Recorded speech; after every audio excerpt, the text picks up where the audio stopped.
Dear students, welcome to another video of Polity Today.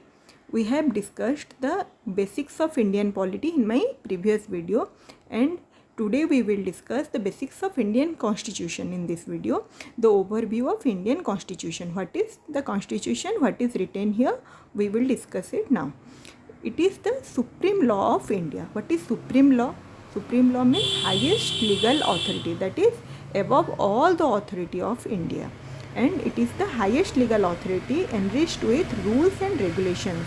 It is same for all and obeyed to be obeyed by all.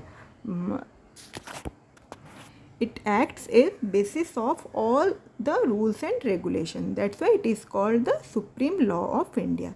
It defines the country's structure and the power, the duties and the rights and duties of the citizen too.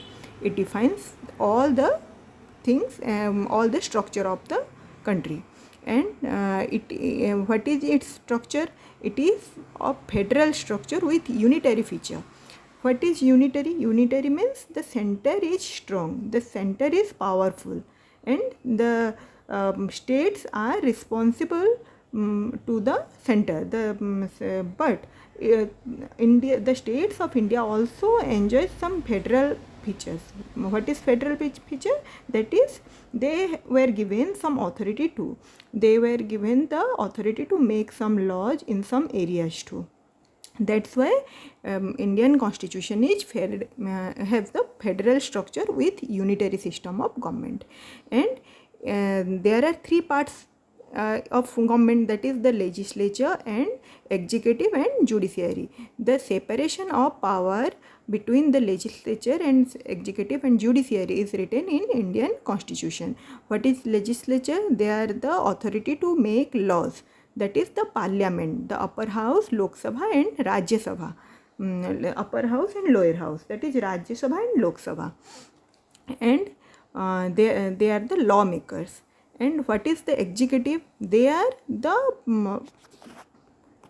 part which enforces the laws that is made by the legislature, and the executive is always accountable to the legislature.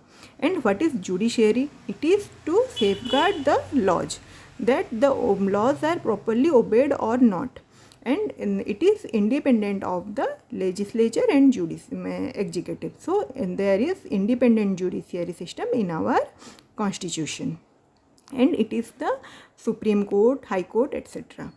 And the Constitution of India was adopted on November 1949, but came into force on 26 January 1950. So our Constitution Day is 26 November, but Republic Day is 26 January. The preamble of Constitution. What is the preamble of Constitution? It is the introductory statements of the Constitution. It includes the source of Constitution, the nature of Indian state, and the date of adoption. The preamble is contains the objectives and philosophy of the Constitution. It is the framework of the Constitution, and our Constitution is the largest written Constitution of world. Many features of the Constitution also borrowed from the different countries, and it is the largest written Constitution of the world. The key features of Indian Constitution is free and fair election, equality before law, all are equal before law, and it is a secular state. That is, it doesn't follow any particular religion, and it has 448 articles, 25 parts and 12 schedules. Also, our Constitution is amendable, and our Constitution describes India to be sovereign, socialist, secular, democratic republic. What is these terms? We will discuss it in details. What is sovereignty? It is because the India is an independent state. It is free from external control. We have our authority to make our own laws, our own policies and decisions. No foreign intervention are there to make our laws or to make out any decisions for the country. So India is an independent state. That's called the sovereignty. Then comes the socialist. What is socialist? The state always works toward the social equality and economic equality. It is called the socialist nature. But in India don't follow the strict socialism like the communist country. India is not a communist country, so it doesn't follow the strict socialism. Then comes the term secular. What is secular? The state treats all the religions equally and guarantees freedom of religion to all. So there is no particular state religion of India. We don't follow any particular religion, and India treats all the religions equally.